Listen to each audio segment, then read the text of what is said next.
We're so excited to have you, Erin. We were trying to think of a great topic for tonight. Thought if anyone saw the topic of COVID-19 or reopening their office in their inbox, they might go running because we've had a lot of those. So we thought leadership might be a good way to go, or influence is what Erin is going to talk to us about tonight. She's got a really cool presentation. I had the pleasure of working with Erin at ACR a couple years ago. We were both there, and Erin has gone on and done some awesome things since then. I've got her bio pulled up, but she's now a certified professional coach and leadership consultant. So she's really passionate about high-performing organizations and fully engaged teams that are invested in the organization's mission, vision, values, and strategy. A little bit more about Erin.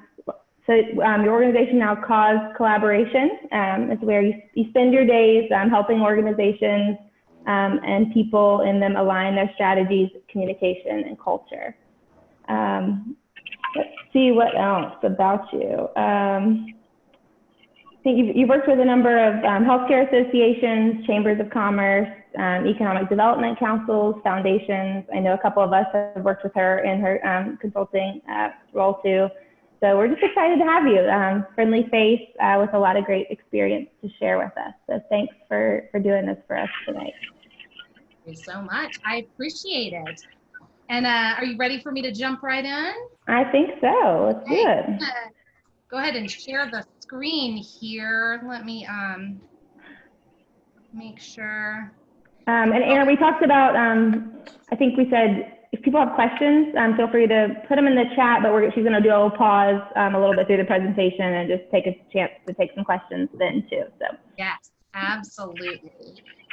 And if everyone else could mute themselves, I think would be helpful as well, just so we can make sure we can hear Erin really well. Yes. All right. Get in here, make sure everyone can see.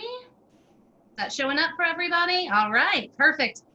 So yes, so my gift to you all tonight is to not talk to you about COVID-19, working from home, transitioning back to work, masks, hand sanitizer, none of that. So in exchange for your time and your invitation here today, I thought we'd talk about a slightly different spin on leadership and really focus on the word influence and influencer. And you know, this has been a real buzzy word for many, many years. And so we're going to talk about kind of what's at the core of influence, what we can do to increase our influence as individuals, but also as organizations. And spoiler alert, it has nothing to do with hashtags, SEO, what social platforms you are. The true core of influence is much, much deeper than that and much more special than that. So that's what I thought we could spend some time digging into today.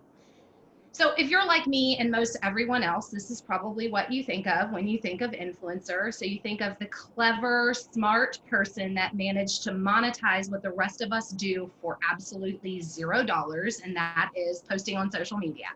But influence is everywhere, and we definitely know this and see this in GSAE. We see this in our communities. We see this in our families. We see this at state, local, national government levels. It's worldwide. And so you don't have to know or be a Kardashian to be an influencer. And we're going to really kind of break down what it takes to actually influence today. When I first started talking about influencing, it was born out of the good old-fashioned, you want to be a leader, not a manager chat that we all have had so many times. And I was really working with a great team of people as a consultant. They had all the right hard skills. They were making really smart decisions for the organization.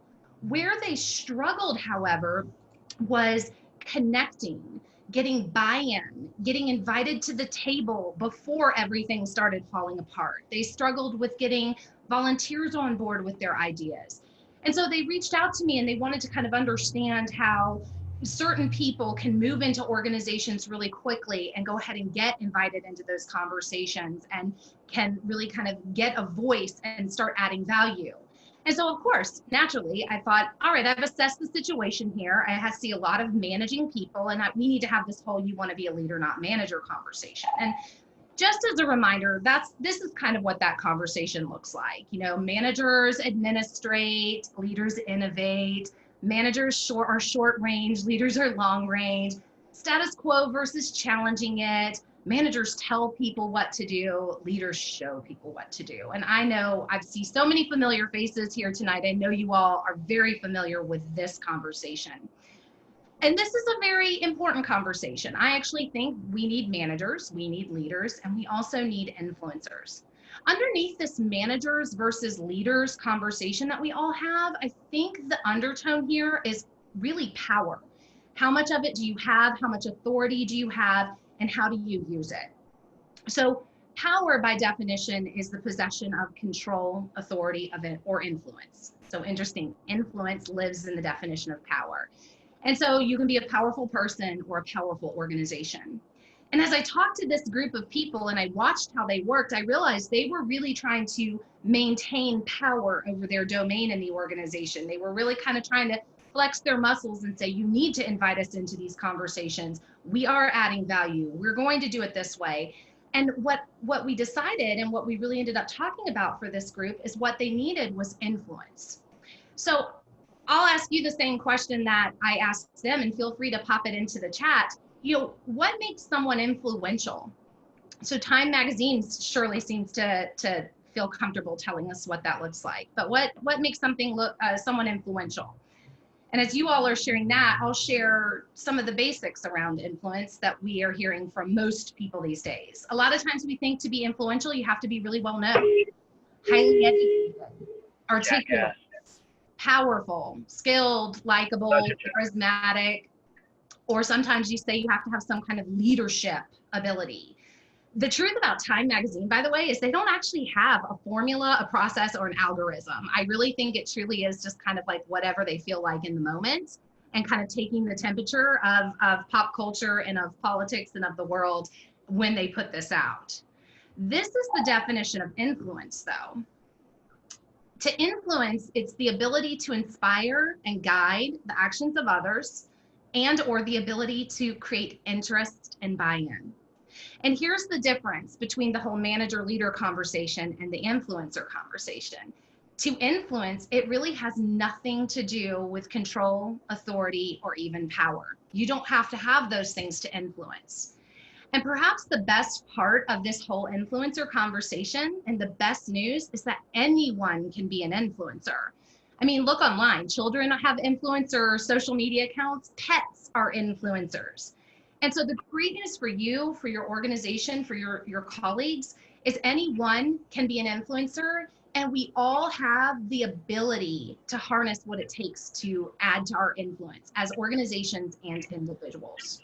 So let's kind of dig into what creates an influencer. And this is the not so secret secrets of influence. Underneath all of the hashtags, SEO, social media, TED Talks, underneath all of that, there's one thing. It really comes down to connection. So to create influence, you have to have the ability to connect. And I know that in associations and in foundations and nonprofits, we do a lot of work around connecting. What I'm going to do is talk about 5 areas where I feel that influential people are very skilled at creating connection. And they're also always working to develop these 5 areas. And these are things that you all can take back and work on personally, and also 5 areas that you can focus on with your teams to build more influence within your organization, within your membership and your volunteer leadership, and within your communities. So the first place where influencers are always focusing and always trying to create connection is by building trust. There's 4 elements of trust that you really see in highly influential people. The first is authenticity.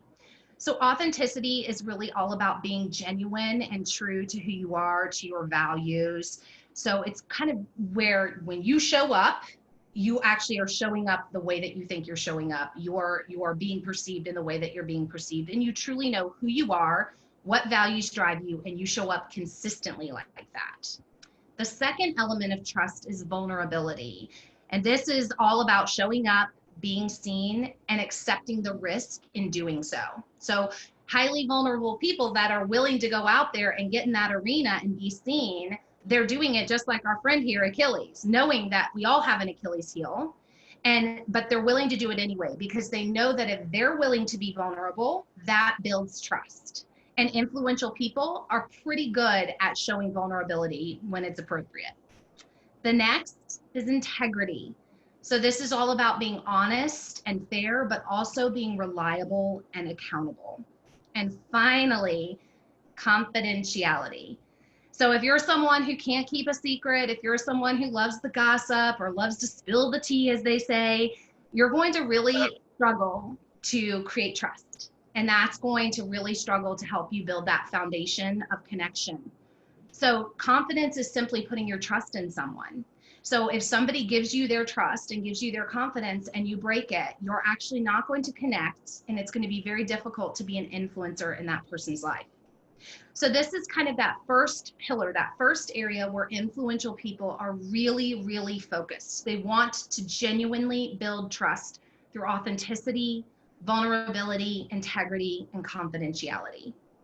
The second area where influencers are always focused is on empathy. Now, if you have not heard empathy discussed in corporate settings yet, buckle up. It's all the rage these days. People are talking about it. They're bringing in trainers to help their colleagues work on it. I can tell you right now in my own practice, I'm working with a lot of organizations around empathy so that we can navigate our current environment empathetically with one another.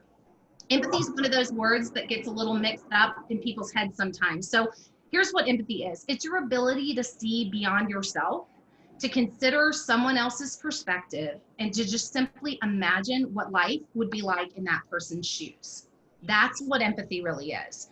Now, here's the sticky widget when it comes to empathy. You cannot be simultaneously empathetic and judgmental of someone. Those two things can't live at the same time in the same space. I can't be judging you and exercising empathy toward you. So part of the work to increase your influence through empathy is to really check your judgment at the door. Now, I want to say every human being is judgmental to a certain degree. No matter how hard you're working on not judging people, we all have those tendencies. So you can be empathetic as a person and at times still be judgmental. The key here is to be very cognizant of it. And when you are trying to show up empathetically, when you are trying to connect and increase your influence as an individual, you really do have to press pause on the judgment button. So some things to consider if you're interested in increasing your empathy with others.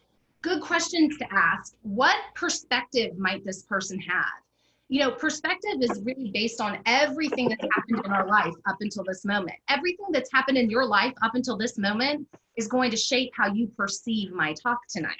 It's highly empathetic and wonder what the person you're talking to, what they're perceiving, how they're perceiving things, how they're viewing things.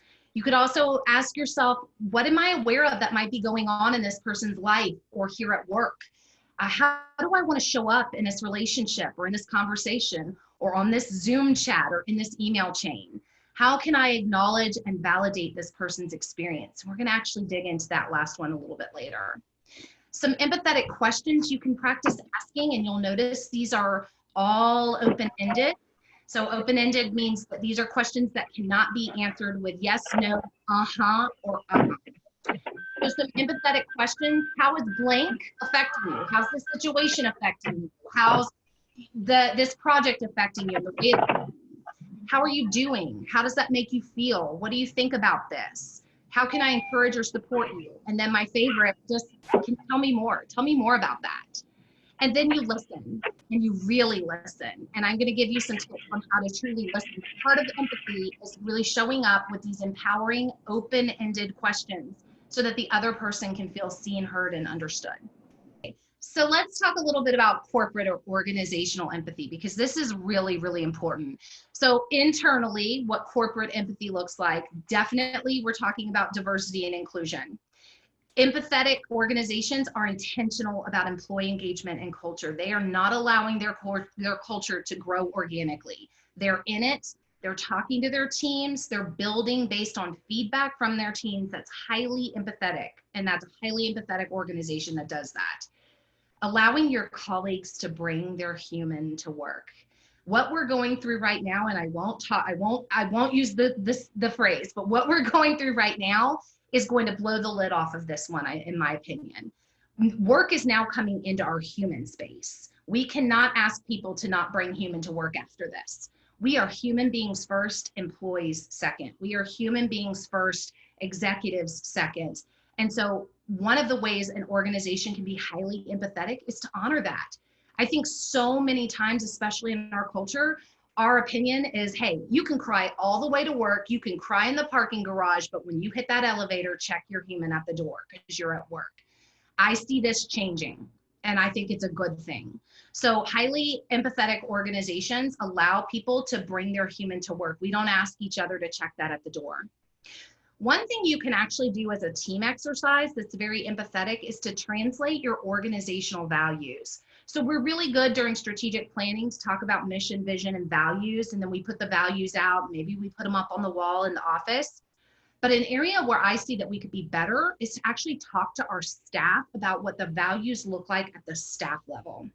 So getting the team together and going through each value that your organization has and just asking the team to talk about, what does this value mean to us at the staff level? How are we as a team currently living this value? How could we be better at living this value as a team? And if you have a different set of values for your team and compared to what you're asking your members to do, it might be a good way to integrate, to really talk about that. This can be done in a 1-hour staff lunch and learn Zoom, really good conversation to have with your team, really good way to get them locked into the values. And the output of that could just kind of be a little bit of a charter type document where this is how we want to live these values as a team. So everyone feels like they're involved in that. Externally, how you can be an empathetic organization for your members, your customers, your community. Now, not everyone has money for market research. That's certainly empathetic because it allows you to create based off of what your audience, your market needs and is looking for. But I love listening tours. I love putting everyone out in front of members and asking great open-ended questions of the members. This is not just your membership persons or your execs' responsibility. I think everyone in the organization should be charged with reaching out and personally touching base with members throughout the year. That's highly empathetic, and it gives you a chance to come back and to shape strategy and to shift things based on real feedback from your audience. Another empathetic thing that you can do based off of that is to create in order to meet your members' needs, not just to meet goals. We are really good about setting revenue, income goals, registration number goals. We're really good at executing. I see this over and over again, and I used to see this a lot when I worked in marketing. I'd work with organizations where they had great products that a few volunteers were really passionate about. Maybe they were their legacy products or their legacy programs or services, but they never checked to see if it was actually meeting a need of their members. And so those products sat on the shelf and collected dust, and they could never get them to sunset because they were someone's legacy and someone was really passionate about them. There was no market for them. Empathetic organizations are listening to the needs of their members, and they're creating in response to that listening. Another way you can be an empathetic organization is communicate in the way that your members do. Learn their lingo, speak to their pain points. This is something salespeople are great at. When you think about it, the best salespeople are just very skilled influencers. They are using all of this. And one of the ways to do that is to really make sure you're speaking the same language as your members, as your customers, as your community. Working on creating that positive customer experience. I think that organizations do a great job of training certain people on staff in customer service, the ones that are most frequently customer facing. Then we all scramble before our annual meeting to try to give an hour of customer service training to everyone because it's the one time a year we're all going to be in front of our members. Empathetic organizations are investing in this as professional development for all members across the team, not just the ones that interact the most with the members. And finally, the most empathetic organizations, they are constantly in service, even when they're selling. Even when they're trying to sell, they're trying to get a new member, even when they're trying to sell a sponsorship, they are always coming from a place of service. And that's what corporate empathy really looks like. Here's some questions you could ask, and this is more of the member edition. If you want to do a listening tour, how can we better meet your expectations with the undertone of, because we really want to do that. What makes this, whatever the member's talking about, what makes this really important to you? Because I really want to understand. What is and what isn't working as a part of your experience with this organization? We want to do more of what is working, less of what isn't. What do you want to experience as a member or as a volunteer? I really want to work to give you that. What can we do to improve our relationship with you? I'm really going to try to do that. These are great questions to get in front of your members with regularly. The customer service training, if you are going to send some of your staff out to have these really empathetic questions with members, the customer service training will come in really handy because your staff will feel comfortable kind of having this dialogue, and they will feel comfortable when they get the rough feedback, because we all know some of our members are going to give us rough feedback. So really training and working with the team so that everyone's comfortable to receive that rough feedback, to sit there with empathy for the member and to have the conversation, to not get defensive, to not shut down, to not gloss over it, and really dig deep and have that conversation with the member. So that's the second pillar. The third pillar that influencers are always focusing on is mastering the arts of listening. So it's really ironic that the most important part of communication is the part that we practiced and do the least, and that's listening. I don't know about you all, but I'm a great talker. I love to talk. I can really chat, and most people are fairly comfortable chatting. Highly influential people spend a lot of time listening. So I'm going to give you 5 levels of listening, and then we'll figure out which one we think is the best one to influence. So the first level is subjective listening. So subjective listening is all about my agenda and my needs. So I'm listening to you, but only to find the first place where I can jump in and start talking about what I want to talk about. Only to find the first place where I can jump in and tell you that you're wrong and here's why I'm right, or to tell you how I would do it. That's subjective listening. The second level, objective listening. So I'm listening, but I'm not really connecting with you. So this is kind of when someone walks in your office and you're just not having it and you really don't care. So you perch up on your keyboard and you're like, oh, sounds like a tough meeting, but it sounds like you handled it. That's objective listening. I heard the words that are coming out of your mouth, but I'm really not connecting with you. I'm really not interested in having a conversation or hearing more from you. The third level is intuitive listening. This is when you're listening and it's kind of a full sensory experience. I'm listening to the words that you're saying. I'm listening for context. I'm listening to what you're not saying and trying to read between the lines and find the real message.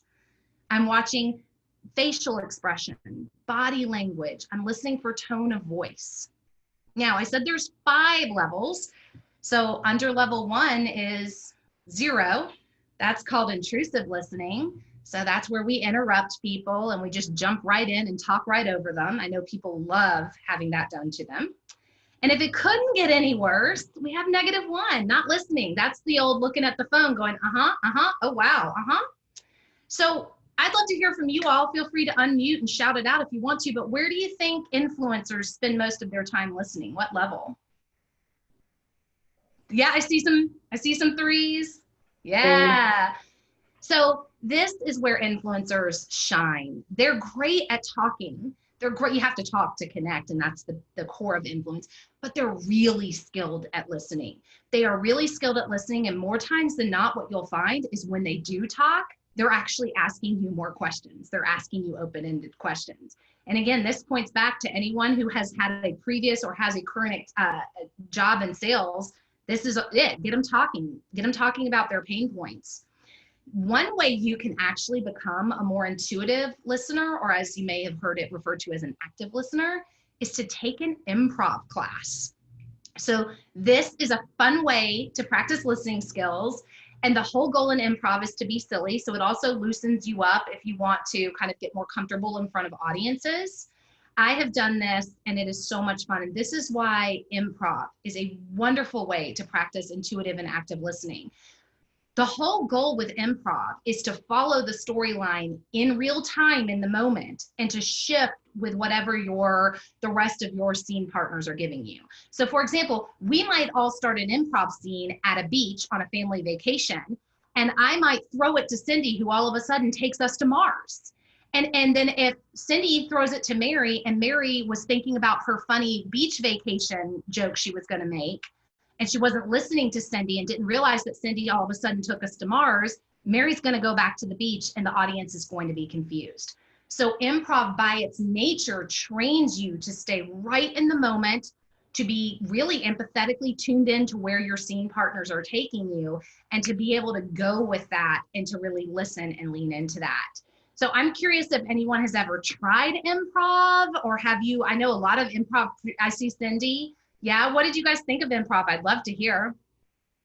Anyone? I loved it. The class that I took, it was actually a BizProv class Mm-hmm. for people in business who wanted to take improv, and I loved it. It was very eye-opening. I did it because I wanted to be better at talking in public. So yeah. Yeah, that's great. That's great. Yeah. Anyone else? Yeah. We have a chain on the chat saying we need to have it at an annual meeting soon. It would be so much fun. Dad's Garage is where I took it here. And it's just a lot of fun. It's a great team building exercise, and so many places will come into your organization and do it. And so yes, it'll help you get more comfortable in front of a crowd. It will help you connect as a team, and will help you learn how to listen. And let me tell you, I thought I was an okay communicator and listener until I got into improv. And then I was like, oh, wow, you really like to hear yourself, don't you? So, I mean, I'm a public speaker, so of course, yes. So this is a great way to really work on that listening. So next, I'm going to give you a skill. It's called acknowledging and validating. I referenced this earlier. This is a fantastic skill. Anyone can develop it. You can't screw it up. You won't break humans if you do it, but this is kind of a superpower. So when we think about our basic needs, I really think a basic human need is to be seen, heard, and understood. We all crave that. But we spend probably 95+% of our day not feeling seen, heard, and understood. We spend most of our day with people ahhing us on their phone, or interrupting us, or trying to fix us by telling us, here's how I would do it, or you should have done it this way. And what most humans really want is to just feel seen, heard, and understood. And so acknowledging and validating, learning this skill is literally, when you do this for someone, it's like giving water to a thirsty person. They will come to you for this because they don't get it everywhere they go. It's an instant way to connect with someone and to increase your influence. And this is a skill that you all can take back. You can teach it to your colleagues and to your teams. It's great to use with your members and with each other, and it will really increase your influence and help you develop empathy. So acknowledging is just your way of showing that you're listening. And then validating honors everyone's right to feel emotionally what they feel. So this is part of that bringing your human to work. We all bring feelings into the office. So acknowledging is my way of letting you know that I heard you, and validating is my way of saying that however you feel, you're entitled to that. What acknowledging and validating is it's not agreeing with the person. I can acknowledge and validate you and your experience all day long without co-signing what you're saying, agreeing with you, or falling into gossip with you. So the components look a little something like this. Acknowledging might sound like you listen to the person, and then you either mirror or parrot back, which we've all heard those terms, or you do a rephrase and put it in your own words to make sure you understand. So acknowledging could sound like, let me see if I'm understanding, or in other words, or it sounds like, or based on what you just shared. So that's the first piece. Then you validate the feeling that they're experiencing in the moment. It's understandable to feel that way because blank.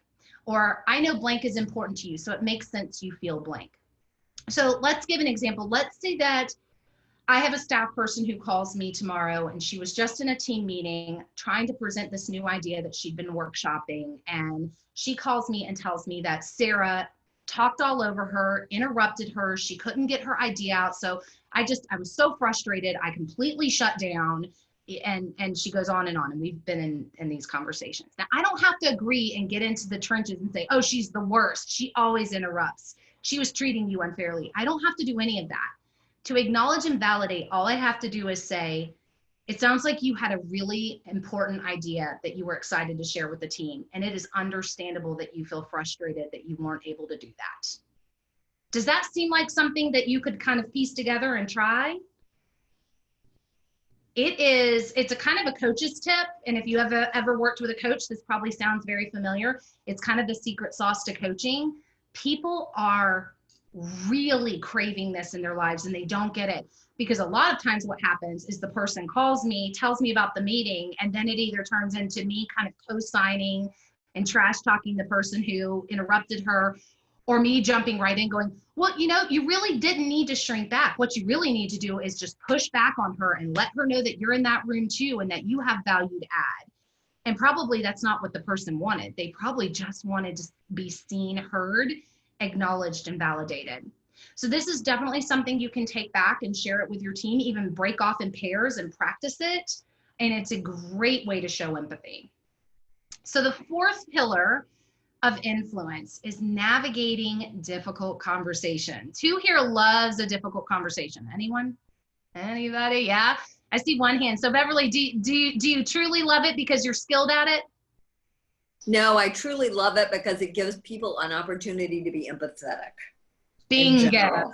That is spot on. Absolutely.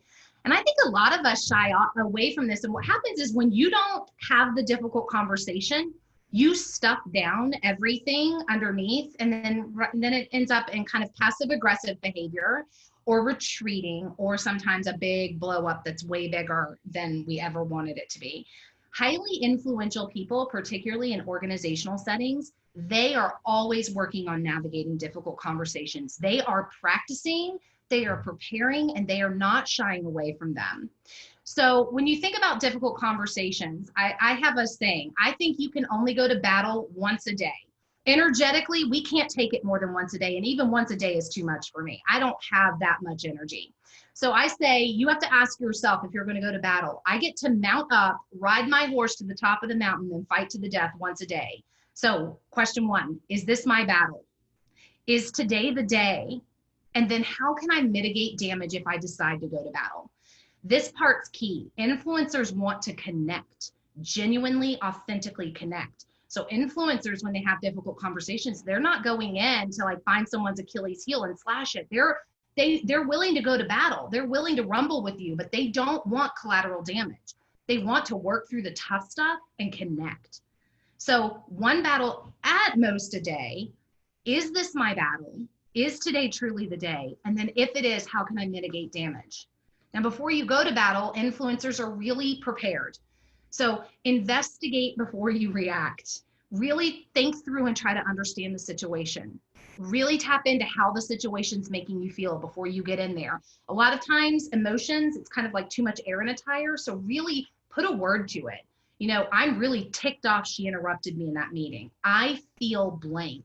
And that almost releases a little bit of that pressure out of the tire so that when you have the conversation, you're kind of your higher and best self when you're talking. Try to identify your goals. Ideally, you're not going into battle to just yell at each other. You're going into battle for resolution. So figure out what your goals are, and then try to consider what your role would be in reaching those goals when you move through the difficult conversation. So questions you can ask yourself to do this. So what are the facts as I see them? And I say as I see them because there is always my truth, your truth, and universal truth. There's my version of the story, your version of the story, and then what really happened. So that my mom lived in and breathed by that as a kid when we'd all come in from the streets fighting with each other. There's my daughter's version, there's her friend's version, and then there's what really happened on the playground today. So really try to determine what are the facts as I see them. Then ask yourself this, what's the story I'm telling myself? Before I go into battle, I want to be really clear what my version of the story is, because more times than not, the story I'm telling myself is way worse than what the person intended it to be. So the story I'm telling myself is that you interrupted me in that meeting. You don't care about what I bring to the table. You wanted to embarrass me in front of the group. I can really spiral. And more times than not, when I finally have the difficult conversation, I realize that's not the person's intention. They just got excited. They overtalked me or any number of things. So what's the story I'm telling myself? You could follow that up with are there any other possible versions of this story that could be true? How does this make me feel? Again, try to release that emotion before you go in for the difficult conversation. What do I really want the outcome to be here?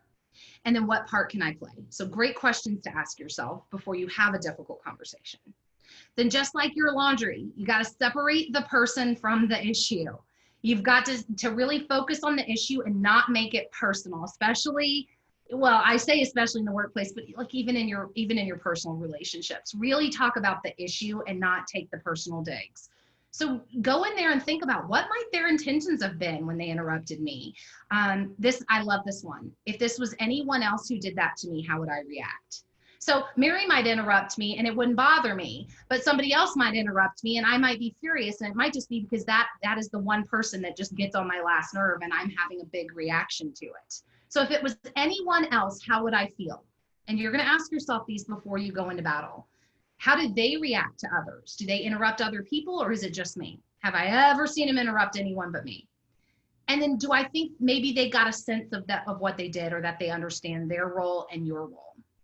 So once you've done your prep work as an influencer to not mitigate to mitigate any damages, you're going to go into battle. And I'm going to give you my favorite way to start a difficult conversation. And I'll break it down in 3 parts and tell you why I think this allows you to connect and increase your influence even when you're having a difficult conversation. So the first part is to let them know you're about to go to battle. Give them a chance to mount up. I think we need to have a difficult conversation about that meeting yesterday. So that gives them a heads up. But I know it's going to end well. And the third part, how do you feel about that? The reason I like this 3-part start to a difficult conversation, first of all, you don't want to go in and spend 15 minutes. How was your weekend? How are the kids? And then all of a sudden go, by the way, you were absolutely horrible in that meeting yesterday, and then just go in on them. Give them a little bit of a hint that we're about to have a difficult conversation. Don't skip the niceties, but let them know, I think we need to have a difficult conversation. The second piece, I know it's going to end well. That is called planting the seed. That is your way to let that person know, I am not here to do collateral damage, and I believe in both of us that we can show up and navigate this conversation as adults and come out on the other side stronger, better, whatever. This one's really important when I'm giving an employee difficult feedback, and I want them to hear it, because when you start a difficult conversation about an employee with that employee, a lot of times they will shut down because their mind goes to, I'm going to get written up, I'm going to get put on a PIP, I'm going to lose my job, my boss hates me. So I want that employee to hear me. So what I do is I let them know the conversation will end well so that they can then tune in and participate. The third component, when I say, how do you feel about that? Why do you think I ask that before I go into battle? We just talked about it. It starts with E. Anyone? Empathy. Yeah, empathy. So it might be my day. It might be my battle. I might be ready to mount up, but it might not be your day. You might say, I know we need to talk about that, Erin, but can we talk about it later today? Or can we talk about it tomorrow? Or just, I really want to make sure that I process everything before we talk about it. It is highly empathetic to give a person a heads up that you're ready to battle and a chance to either mount up or to ask you if we could do it another time. So this has served me very well with difficult conversations. When I fall off of this path, I can blow something up really quickly. So I try to follow this, and it's really served me well. From there, don't dance around it. Don't take 800 twists and turns. Once you get the green light that you guys are ready to do this, then do it. And this might sound familiar. Basically you don't have to script yourself, but here's the situation as I see it. Here's the story I'm telling myself. Here's what I really want for us or want out of the situation. What do you want? How can we together get there? So that is how I like to show up in battle. Does anyone have any feedback on that or any other tips? This is a big topic. We could do an entire webinar on different difficult conversations. Does anyone else have other tips? Anyone? All right. Okay. So the next one is showing up in service. So think about some of the most influential people in history. Well, first of all, we know they didn't have Instagram accounts, right? We know they didn't know what a hashtag was. But when you think about it, the most influential people, they are not always in formal leadership roles. They're not always the wealthiest. They're not always the most educated. Their secret sauce, their magic is they are showing up to serve with no other agenda. And so this is a great way to increase your influence as a person and as a team. So if you're interested in knowing if you and your organization are in service, a few things to look at. Are you acting with empathy? Do you listen more than you talk? Are you and your organization showing up authentically? Are you elevating others and sharing your influence? What I mean by this is we might all be talking tonight and somebody might say, Erin, can you talk about blank? Or can you do blank? And maybe I can, maybe I can't, maybe I don't have the bandwidth, but let's say I know that Todd can, that Todd is kind of a genius in that area. So I'm going to share yeah, Todd knows he is. He's like, thumbs up, I'm a genius in that area. He doesn't even know, and he knows he doesn't know the area, but he knows. So what I might say is, you know, that's not really my area of expertise, but I'll tell you who knows a lot about that is Todd. So here's what I've done. I've passed the torch of influence to Todd. So now Todd feels really great. He gets a chance to talk and shine, share his expertise. And what you all know about me is I'm authentic, I'm genuine, I'm in my integrity, and I may not have all the answers, but I will do my best to help you find someone who does. That increases my influence too. So now that we are raising all ships up, because I've passed that influence torch to Todd, but I've also shown you my influence in the act. I think this is where a lot of us struggle. A lot of us don't want to share the shine. We think that when the person next to us is shining, our light dims. The opposite is true. If you can pass that influence off to someone else, your influence increases. Another way you can know you're in service is if you're adding value, and not too much value, but adding value. And are you addressing real, not perceived pain points of people? Are you really out there trying to help people with their actual pain points and not their perceived pain points? It's sticking. There we go. All right. So service also has a lot to do with how you show up collaboratively. So let's think about a team meeting to kick off a project, and we're all around the table. And let's see if any of these people sound familiar. These are different personality types and how they might collaborate. So at the bottom, there's the person who walks in for the kickoff meeting with the attitude of, I never win. So this is the person that mopes in and throws their stuff on the table, and they're like, basically, I don't even know why I'm here. No one ever listens to me. I don't even know who put this on my calendar, but I'm here. The next person walks in and they're there to just like slam dunk on everyone. I win at all costs. I'm going to come into this meeting. I'm going to take it over. I'm going to run the table. I'm going to run the agenda. I'm going to get everything I need. And then I'm going to go back to my desk and knock my work out of the park. The next person comes in and says, man, I'm ready to collaborate. I hope we all win by doing things my way. I love this one. I love this one. This one comes very naturally to me. I have to work to not land here a lot. I hope we all win. We're going to do it my way, and I guarantee we'll get there. The next collaborator walks in and says, can't wait to do this. Hope we all win. Hope this goes well. What are we going to do? And then there's the person that's like, don't even care with winning and losing our illusions. I'm just here. Like, this is kind of Phoebe from Friends, right? So where do you think influencers hang out when they're collaborating? How do they show up? Yeah, I hope we all win. That's where most influential people show up. I'm here, I'm ready. It's not about me, it's not about my ego. I'm here to do the work, and I hope we all win. I'm gonna give it 1 second. I live by a fire station. They're passing me, I apologize. All right, so what does this look like in action then? The influencer who just wants to win?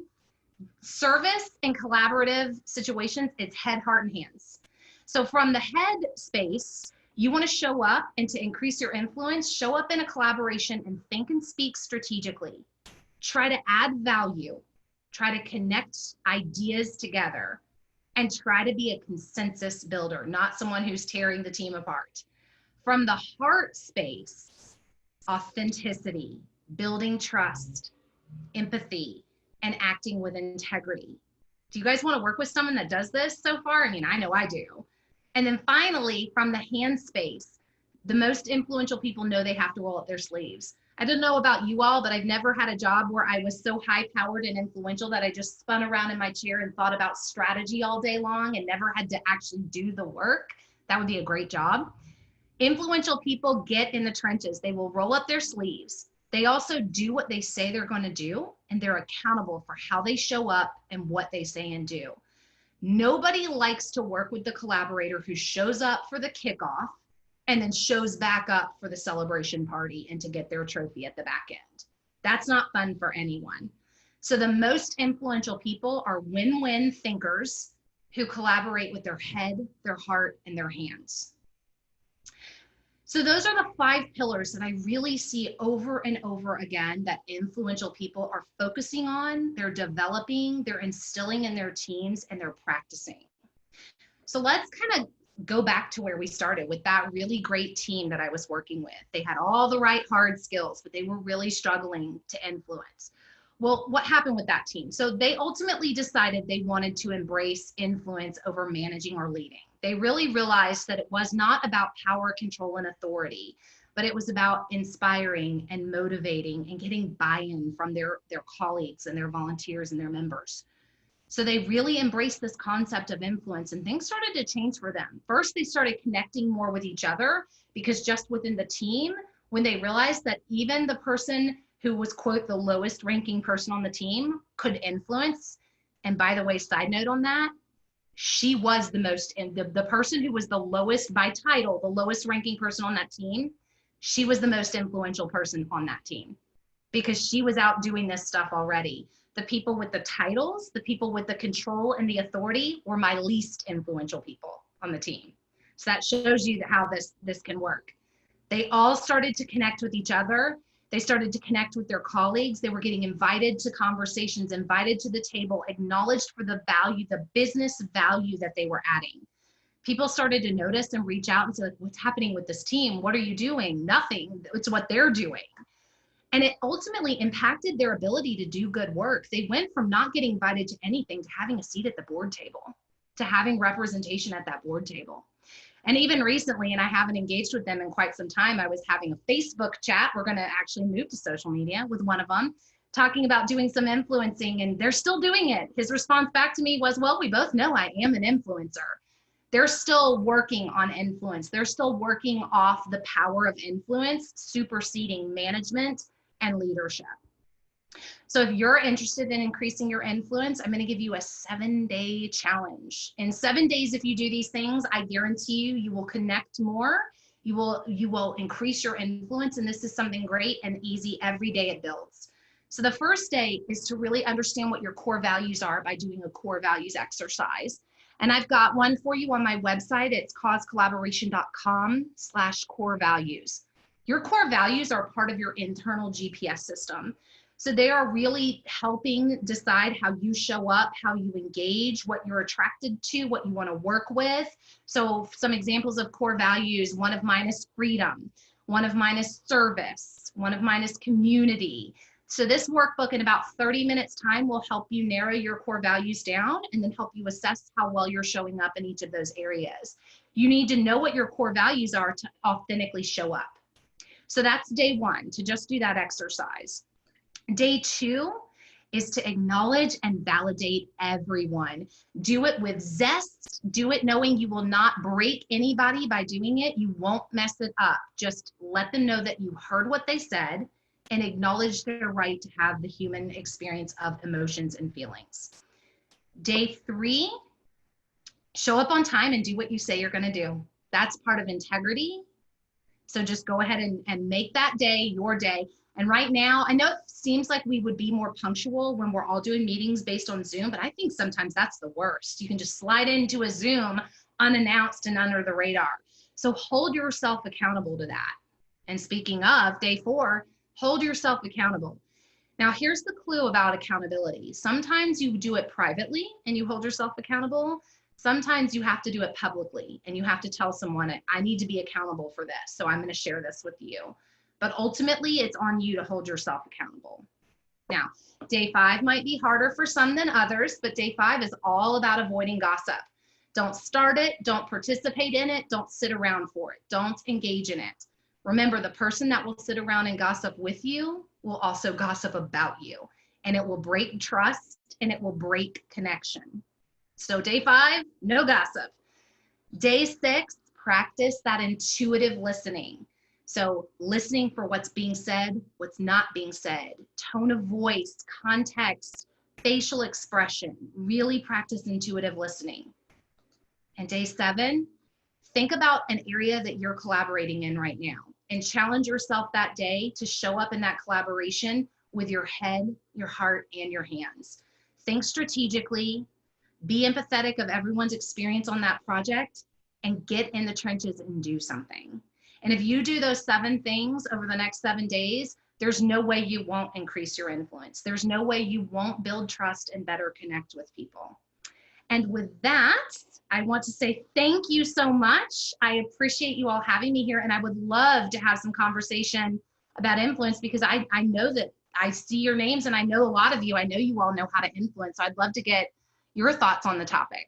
And now I'm going to drink. Yay! Yay!